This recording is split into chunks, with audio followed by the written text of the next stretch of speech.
Ito ang Bombo Radio Philippines. Fully digitalized. Numero 1 sa balita, komentaryo, drama at serbisyo publiko.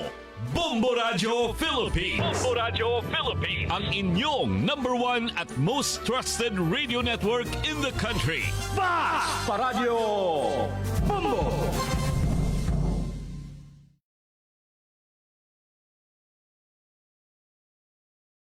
Sa alas 6 sa hapon. Aniana nagunang tubling sa tong balita alang ning hapuna. Sa tong top story, labing ubos nga budget deficit na tala sa tuig 2024. Sa balitang lokal, 14 anyos gilugos sa gipatay o gilubong sa suspek sa Panabos City. Sa balitang national, courtesy resignation sa PCO officials gimando sa palasyo. Sa balitang international, wildfire sa Japan gilamoy ang 1,200 hectares nga kayutaan. Sa balitang espesyal, King Kong giilang world tallest living water buffalo. Sa balitang negosyo, sugyot nga pagrepaso sa SIM card Registration Act abli ang Senado. Sa balitang pagpaugnat sa kusog, Anthony Edwards sa Minnesota Timberwolves gimultahan og $50,000. Sa showbiz balita, fans ni Andrea Brillantes nakuratan sa daring since ni kauban si Jay Cuenca. Lokal gikan sa News Information Center dito sa Bombo Radio Davao. Kini yung mga tigbalita. Kini si Bombo Don May Alviola. Kini usab si Bombo Marvin Enriquez. Welcome usab sa tong Bombo News Reviews. Evening edition adlaw karong Domingo, pizza 2 bulan sa Marso tuig 2025. Ano lang detalye sa tong top story. Nakatala og labing ubos nga budget deficit ni adtong 2024 sukad ang COVID-19 pandemic nga migo sa nasod. Mao kini ang gipaambit ni Department of Budget and Management kun DBM Secretary Amina Pangandaman. Diin ang budget deficit na nagpasabot nga ang gobyerno mogasto sa labaw pa sa kinitaan. Sa usa ka pamahayag, ang kalihim mitaho nga ang budget deficit mikunod ngadto sa 1.5 trillion pesos o katugbang sa 5.7% sa gross domestic product kung GDP sa atong nasod. Matod niini nga nagpakita kini og pag-uswag gikan sa 6.2% nga budget deficit nga natala paniadtong 2023 o paglapas pa sa gilauman nga revenue ug spending performance. Dugang pa ni Secretary Pangandaman nga ang budget deficit sa miaging tuig maapil sa Fiscal Outlook sa Development Budget Coordination Committee sa ilang katapusang tigom. Matud pa sa kalihim, kining maayong performance nagpakita sa pag-uswag sa atong nasod ubos sa socio-economic agenda ug pagpagligon usab sa posisyon sa nasod isip usa ka dinamikong emerging economy sa Asia Pacific region. Gumikan ini si Secretary gilauman nga ang mga economic managers sa nasod magpabiling pasalig sa dugang pagpalig-on sa fiscal consolidation samtang nag-una sa long-term investment sa importanteng sektor susama sa infrastruktura, edukasyon ug healthcare alang sa padayon nga pagbangon sa atong ekonomiya. Oras sa Bombo Radio 12 minutos na ang nilabay sa alas 6 sa hapon. Itali na sa balitang lokal. Patay ang usa ka dalagitang 14 anyos nga gireport nga missing ang napalgan human nakalutan sa usa ka bangag sa Purok 4 na po Barangay Little Pangay, Panabos City, Davao del Norte. Kaniadtong Marso 1 miaging gabi. Gisusi sa kapulisan ang maong insidente og napamatud-ang wala lamang kini gipatay apan gilugos pa sa suspitsado nga giila si Mark Paltenca Bernabe, 40 anyos og residente sa Purok 3-C, Barangay San Francisco, Panabos City. Sumala pa sa investigasyon sa Davao del Norte Police Provincial Office. Ang biktima nga giila usab nga mao si Ashley Calio Borasca, diyan 14 anyos nga molupyo usab sa Purok 3-C Barangay San Francisco. Sa report niadto nga Pebrero 28, miadtong istasyon sa pulis si Jerry Borasca amhan sa biktima aron na i-report ang pagka-missing sa iyang anak.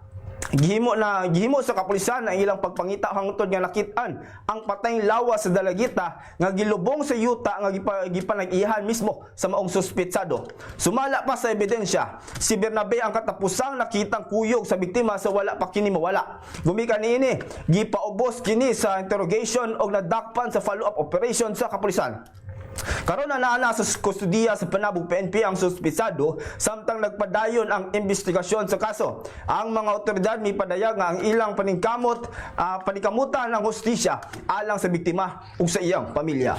Nagpasundayag ang City Tourism Operations Office kan CTOO ug dako nga sports festival alang sa pagsaulog sa ika-88 nga araw ng Davao. Pinagi silang official Facebook page, ilang gipabot ang mga kalihukan nga magpasiugda sa panaghiusa, sportsmanship o kuyog sa mga Davaoenyo sa nagkadaiyang sports.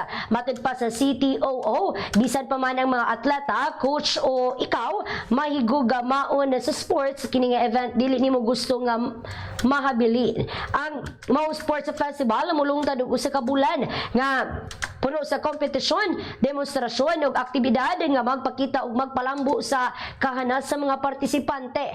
Gikatakda ang daghang sports competition nga magsugod sa Marso 1, ingid man nagsugod kagahapong adlaw, diin ang boxing maoy nahimo nga pasiuna sa mao nga kompetisyon. Sundan kini sa karate o ingin man sundan kini sa karate kagahapong adlaw o karong adlaw o galakip na sa push bike alang sa mga bata nga nagsugod kagahapong adlaw hangtod sa Marso 30 o mountain bike karong umaabot nga Marso 8. Gilaw man usab ang chess tournament sa umaabot nga Marso 8 hangtod 9 ug 15 samtang ang sipak takraw ang magpadayon sa Marso 8 ug 9 ug Marso 15 ug 16. Magapaygayon usab og marathon or road cycling sa Marso 9 sama dama karong Marso 14 hangtod 15 ug bowling sa Marso 14 hangtod 16.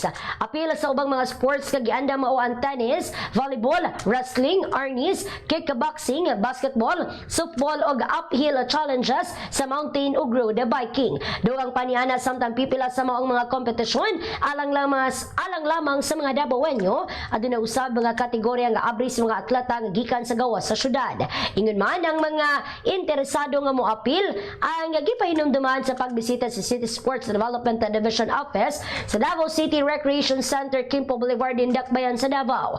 Sa kinatubukan, ang mga mudaog sa mga nagkadiyang kompetisyon ang ginalauman nga makanawat og medalya, tropeyo o cash prizes isip pasidungog sa ilang kahanas og paningkamot.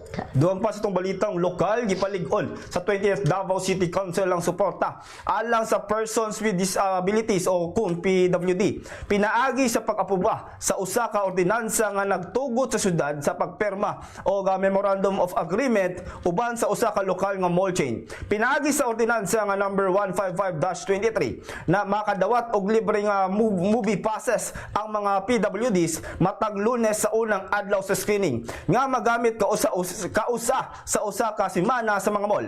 Ang City Government of Davao maghatag og kinahanglan nga tabang aron masiguro ang hapsay nga pagpatuman sa maong kasabutan.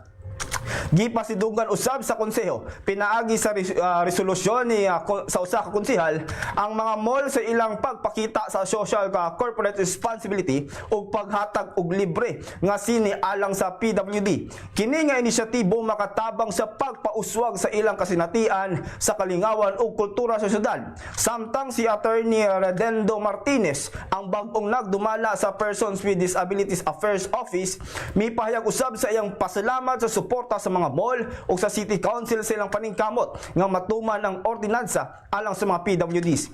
Subay sa record sa PDAO, adunay kapin sa 23,000 ka PWD sa Davao City o gilauman nga mudaghan pa kini gumikan sa bag-ong paglakip sa mga pasyente nga adunay cancer o rare diseases sa kategorya sa PWD.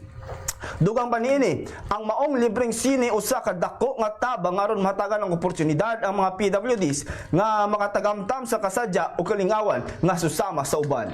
Nagpaabot ang mga Davaoenyo sa opisyal nga pahibalo kung ideklarar ba nga special non-working holiday ang Marso 17 tuig 2025 alang sa pasalamat sa 88 araw ng Davao. Ang City Government of Davao nagpasa na og hangyo ngadto sa Malacañang apan hangtod karon wala pa kini matubag. Gani ang 20th Davao City Council ni pasa na silang resolusyon kani atong Enero 28 tuig 2025 ug giluwatan kini sa Office of the President kani itong Pebrero 6 subay sa Memorandum Order number 20 nga nagkinahanglan sa mga LGU nga magsubmiti og request sulod sa 30 ka adlaw una sa mao nga petsa. Takip sa gipangayo sa Konseho ang deklarasyon sa Agosto 15, tuig 2025 isip Indigenous sa People's Day nga kabahin sa Karayawan sa Davao. Sumala pa ni Jennifer Romero, Officer in Charge sa City Tourism Operations Office, gimanda sa syudad ang sayo nga pagpasa sa hangyo aron na dili madugay ang desisyon sa Malacañang. Tungod niini daghang mga negosyo, pribado o publikong establishmento ang nagulat sa resulta aron nga ma-adjust ang ilang operasyon. Kabahin niini giawag ang publiko nga magbantay sa opisyal ng mga channel sa gobyerno aron malikayan ang misinformation. Sa pagkaroon nagpaabot pa ang syudad sa tubag gikan sa Office of the President. Nagpalig-on sa ilang mga preparasyon ng mga Muslim officers sa Ningdakben sa Davao alang sa pagsugod sa balaang bulan sa Ramadan. Ang Davao City Muslim Affairs Office o DCMAO, ang Madrasa Comprehensive Development and Promotion Unit ug ang National Commission on Muslim Filipino Region 11 mihimo og Davao City Centralized Ed Prayer Council aron mas epektibo ang pag-obserba sa maong sagradong panahon. Kini nga konseho naglangkob og 15 ka Muslim leaders diin si Mufti Muhammad Yusuf Pasigan ang napili nga chairman ug si Sheikh Abdul Rahman Kaderaw ang vice chairman. Gipasiugda ni Alim Abdul Rahman ang executive program director sa MCDPO nga ang konseho gitukod aron mapanghiusa ang pag-obserba sa duha ka dagkong selebrasyon, ang Eid al-Adha nga nagtimaan sa pagsugod sa puasa ug ang Eid al-Fitr nga mao ang pagtak-o sa Ramadan. Sumala pa ni Kadiraw nga gihimo kini aron dili katag-katag ang pagpahigayon sa duha kaadlaw. Matud pa anaa kini karon sa Central nga Council nga mosuporta magtinabangay ug muhatag og pondo aron mapalambo ang maong mga kalihukan. Isip kabayan sa preparasyon, magpahigayon ang grupo og pre-Ramadan symposium karong adlaw gikan alas 9 sa buntag hangtod alas 3 hapon sa Jamjum Mosque atbang sa SM Ikulan. Ang maong oryentasyon maglakip og upat ka mamumulong nga magpahinumdom og magkat-on sa komunidad bahin sa kamahinungdanon sa Ramadan, mga lagda sa pagpamuhat, ang bilis sa paghatag og hinabang ug ang impormasyon sa panakiusa sa komunidad. Gikatakda usab ang moon sighting niadtong Biyernes diin ang pagpakita sa sumbanan nga bulan mao ang timailhan na opisyal nga pagsugod sa Ramadan. Oras sa Bombo Radio, 22 minutos na ang nilabay sa alas 6 sa hapon. Itali na sa balitang nasyonal. Nimando ang palasyo sa Malacañang sa pagsumitar sa courtesy resignation sa tanang opisyal ubos sa Presidential Communications Office. Kini aron matagan og kagawasan ang bag-ong kalihim sa PCO sa pagdesisyon sa pagpatuman sa iyang mga katungdanan subay sa memorandum na giluwatan ni Executive Secretary Lucas Bersamin. Ang maong direktiba naglangkob sa tanang presidential appointees ubos sa PICO kansang appointments dili permanente. Hantod kaniadtong Pebrero 28 ang gihatag nga petsa sa pagsumirter sa courtesy resignation sa mga hingtungdang opisyal. Si PCO Secretary J. Ruiz gimanduam nga bantayan pag-ayo ang pagsunod sa mga opisyal sa PCO sa nasangpit nga direktiba. Kay namduman nga si gihuluipan ni Ruiz si kanhi Communication Secretary Cesar Chavez human kini resign diin usa sa mga nag-unang direktiba ubos sa pamunuan ni Ruiz sa PCO mao ang pagsugpo sa mga disinformation. Gisentensyahan sa Manila Regional Trial Court in RTC Branch 24 ang 5 kaakusado og reclusion perpetua o tibok kinabuhi nga pagkapriso tungod sa pangkidnap o pagpatay sa usa ka Korean national 11 katuig na ang milabay kanamatod pa sa Department of Justice. Base sa 21 ka pages kinisesyon sa korte, nagipagawas kaniadtong Pebrero 18 nasuta sa West nga guilty beyond reasonable doubt ang mga akusado nga sila Ronela Mongado, Alex Buena Obra, Jimmy Manlapas ug Sergio Nathan. Gimanusab sa korte ang mga konbiktado nga bayran ang mga tagapagmana sa Korean National og 100,000 pesos matag usa alang sa moral damages, civil indemnity o exemplary damages. Una nini sumala pa sa Department of Justice ang kaso ang nagsugod kaniadtong Marso 3 sa tuig 2024 sa diyang ang Korean national na si Ji-won Lee bugti sa ransom mamanigikan sa pamilya sa biktima. Apan, bisan pa sa paghatag og kinatibuk ang 17,000 pesos ngadto sa mga sad-an, ilagyapong gipatay si Lee. Samtang ang kauban nga si Juliana Trabaco, kansa nagsilbing accessory sa mao nga krimen, napamatud-an sad-an o gisentensyahan og 5 hangtod 8 ka tuig nga pagkabilanggo. Nagbayad usab kini og 12,500 pesos sa nabiyaan nga pamilya sa biktima. Adunay mubo ang mensahe si Vice President Sara Duterte alang sa Muslim community isip paghiusa sa selebrasyon sa Ramadan nga nagsugod karong adlaw Marso 2 sa iyang video message. Giawag niini ang mga Muslim nga ilakip sa ilang pag-ampo ang kalinaw o kapasayloan dili lamang alang sa personal nga kinabuhi apan lakip na usab sa nasod. Matud pa sa Vice Presidente nga panahon na nga mamalandong aron masayran ang kamahinungdanon sa ilang pagsakripisyo aron malamdagan. Gikadugang panini nga unta magsilbing giya sa mga pag-ampo og replikasyon ng Ramadan samtang positibong gitanaw ang usa ka maayong kaugmaon sa matag Pilipino. Gawas niini misentro usab ang mensahe ni BP Sara sa mercy, peace and blessings alang sa kaigsunang mga Muslim sa tibuok nasod. Kay baluan niya karong adlaw nagsugod ang Ramadan ang usa ka bulan nga pagpuasa. Gitambagan ni Senate President Francis Cheese Escudero ang mga kongresista o mga grupo nga parayong sugdanan na ang grabing pagtuon inay nga mangulit kagilayuan ng sugdan ang impeachment trial ni Vice President Sara Duterte. Nabala kasi Escudero nga kung nagsugod ang pagtaral kalit usab nga mga og oras ang mga prosecutors aron nga matun-an ang mga argumento gawas pa sa posibleng pag-arte aron na makaangkon og oras. Gihingusgan sa senador nga taas ang panahon hangtod sa pagsugod sa impeachment trial sa Hulyo aron na makapangandang pagmaayo ang 11 ka mga kongresista nga magsilbi nga prosecutor ni Duterte. Pipila sa mga prosecutor nga kongresista ang parayon nga gihingusgan nga angayan ng sugdan ang pagtaral tungod hilabihan na pakadugay ang Hulyo. Samtang gibutyag ni Escudero nga ang Korte Suprema lamang sumula pa ang bugtong makapugong sa pagsugod sa impeachment ni VP Sara Duterte. Oras sa Bombo Radio, 26 minutos na ang milabay sa alas 6 sa gabi. Niya na detalye sa atong international. Gilamoy ang labing minus 1,200 hectares na Funato Iwate Prefecture, Northeastern Japan sa miulbong dakong sunog. Giisip kini nga labing dako nga wildfire sa kapin 3 ka dekada. Gikumpirma sa lokal nga mga otoridad nga ang sunog nga nagdilaab sulod sa 3 ka adlaw milabaw sa miaging record nga 1,030 ka hektarya sa Kushiro, Hokkaido nga natala kaniadtong 1992. Namatikdan sa Fire and Disaster Management Agency nga kini karon ang labing kailap nga wildfire sukad sa panahon sa Heisei. Ang sunog nga nagsugod niadtong Miyerkules nikalas og usa ka kinabuhi og nakaguba sa kapin 80 ka mga panimalay.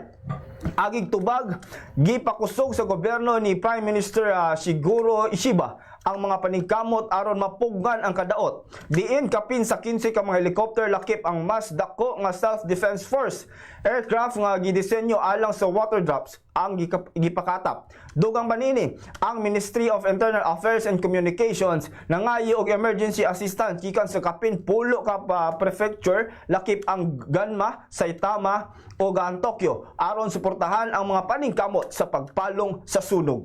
May paabot og lapad nga suporta ang mga leader sa Europe ngadto kang Ukraine na President Volodymyr Zelensky human sa iyang pakikita sa presidente sa US nga si Donald Trump sa Oval Office sa diin na mitumaw ang tensyon na tali sa duha ka mga presidente.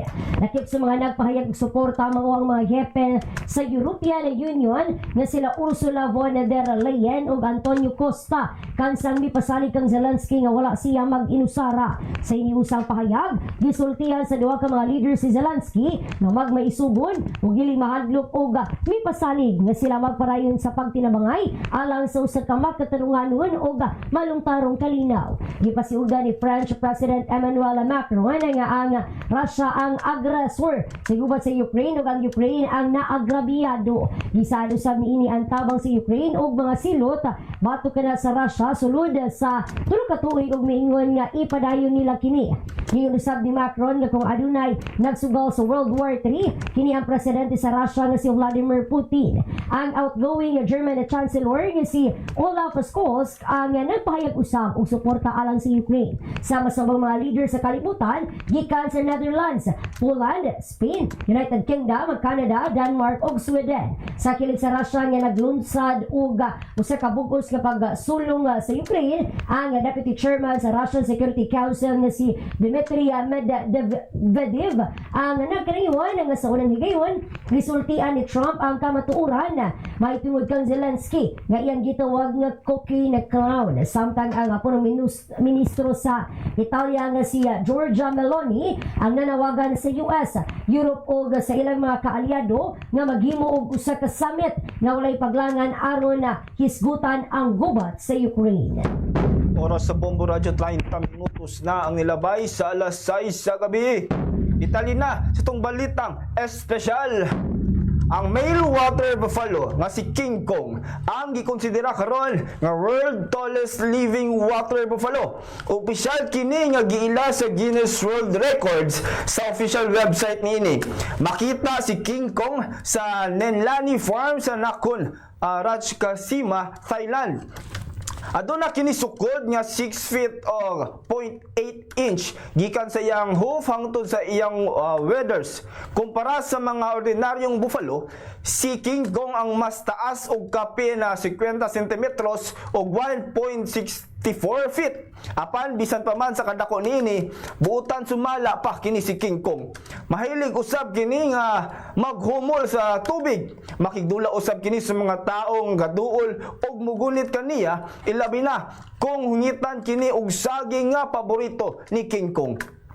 Gimugso si King Kong kaniadtong Abril 1, 2021 nga gipinag-iyahan sa nagpangalan og Sochart Bunkaryon.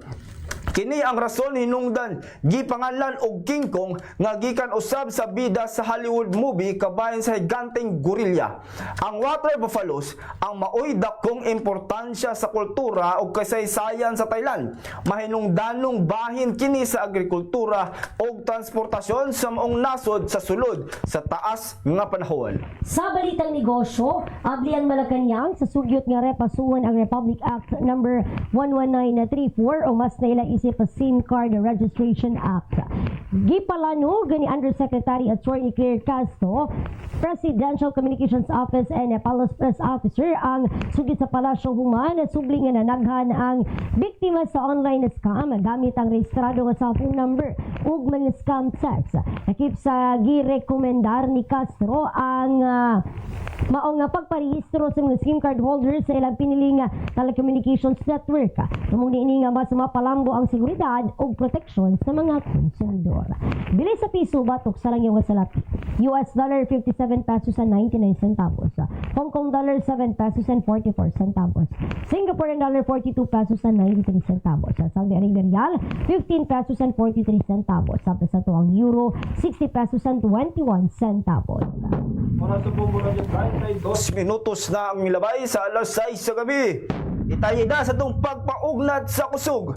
Gimultahan og $50,000 si Anthony the Ant-Man Edwards. Gumikan kini sa iyang paglabay sa bula ngadto sa mga fans sa Los Angeles Lakers sa panahon sa init nga dula tali sa Minnesota Timberwolves og Lakers dito sa dito sa arena sa Los Angeles, California kagahapon adlaw. Subay sa viral nga video, klaro nga napikon sumala pa si Ant-Man sa madaugon nga pagdayeg sa mga fans alang sa kombinasyon ni Luka Doncic og LeBron James. Nahitabo ang insidente sa ikatulong quarter sa dula din ang score sa duha ka team nagtabla sa 26. Ang multa giimposar human nakita nga wala pa mapugni ni Edwards ang iyang kapungot ug gibalikas ang mga referee. Gumikan niini gipahamtangan siya sa ikaduhang technical foul og nagdesisyon sa mga opisyal sa NBA nga kini i-evict sa dula og dili na ipadua sa ikaupat nga quarter. Nahuman ang labing hugyaw nga dula sa final score nga 111-102 na nipabor sa Lakers. Si LeBron James mao'y nahimong best player of the game uban sa iyang 33 puntos ug 17 rebounds. Midugang sa lig-on nga opensa sa Lakers si Austin Reeves nga mitala usab og 23 puntos ug si Doncic nga midonar og 21 puntos ug 13 ka rebounds. Nasayang lamang ang 25 puntos ni Terrence Shannon Jr. human napugngan sa Lakers ang ilang opensa ug napugngan usab ang score ni Edwards nga na-evict sa 19 puntos lamang. Sa showbiz balita, nagpakurat si Andrea Brillantes tamad ng People human nga gipagawas ang trailer sa pinakabagong season sa FPJ sa Batang Quiapo. Usa ka bagong Andrea ang gipakita sa mga mananaw nga palaban, daring o gapuno sa pagpakita sa iyang katakos isip usa ka aktres. Uban niya sa mga eksena si Jayka Cuenca, bilib nga aktor sa industriya. Ang ilang init nga eksena diin makita nga magkauban sila sa bathtub o nagbinayluay og halok ang nakapukaw og daghang reaksyon sa social media. Samtang gikomentuhan sa netizens kay kini ang labing nga pasiuna nga performance ni Andrea sukad sa iyang pagsunod sa showbiz. Tungod ni daghan ang nakuratan sa iyang pagkakomportable sa maong klase nga eksena. Ilabi na nga kini usa ka dagkong kabag-uhan sa iyang imahe. Tungod sa ilang chemistry ni Jayka Cuenca, daghang nga fans ang nalipay. Samtang adinausab ang pipila ka mga napanganga sa ka-intense sa ilang acting. Gani ang uban ang nag-ingon nga murag mukbangan kung mukbangan gayud ang ilang gibuhat sa mga eksena. Apan sa liyo sa ila sa mga nagkaniyang reaksyon, usa lamang ang klaro. Ingon man ang nagpadayon na si Andrea Brillantes sa pagpangita og bagong paagi aron mapaambit ang iyang talento isip usa ka hangod nga aktres. Siya pag-apil sa FPJ sa Batang Quiapo, gipakita niya nga andam siyang mupadayon sa mas taas nga level sa iyang career. Kabahin nini, gipaabot niini ngadto sa publiko kung unsa pa ang iyang ipakita sa sunod nga mga eksena o kung unsaon niya pagdala ang usa ka mas hamtong ug mas daring nga character. Oras sa Bombo Radio, 36 minutos na ang nilabay sa alas 6 sa gabi. Atong balikan ang mga nagulang tubling sa atong balita alang ning hapuna sa atong top story. Labing ubos nga budget deficit natala sa tuig 2024. Sa balitang lokal, 14 anyos nga gilugos, gipatay o gilubong sa usa ka suspetsado sa Panabo. Sa balitang nasyonal, courtesy resignation sa PCO officials gimando sa palasyo. Sa balitang international, wildfire sa Japan, gilamoy ang 1,200 hectares ka kayutaan. Sa balitang special, King Kong gilang world tallest living water buffalo. Sa balitang negosyo, sugyot nga pagrepaso sa SIM Card Registration Act, abli ang Senado. Sa balitang pagpaugnat sa kusog, Anthony Edwards sa Minnesota Timberwolves gimultahan og $50,000. Sa showbiz balita, fans ni Andrea Brillantes nakulatan sa daring scenes ni kauban si Jay Cuenca. Oras sa Bombo Radio, 37 minutos na nilabay sa alas 6 sa gabi. Mga bombog mo katong naglangkob sa atong Bombo News and Views Evening Edition adlaw karong Domingo pizza 2 bulan sa Marso tuig 2025. Nanukad gikan sa News Information Center sa Bombo Radio Davao ug kini mga tigbalita. Kini si Bombo Doname Aliviola. Inusab si Bombo Marvin Enriquez alang sa number 1 and most trusted radio network in the country, Bombo Radio Philippines. Basta Radio Bombo!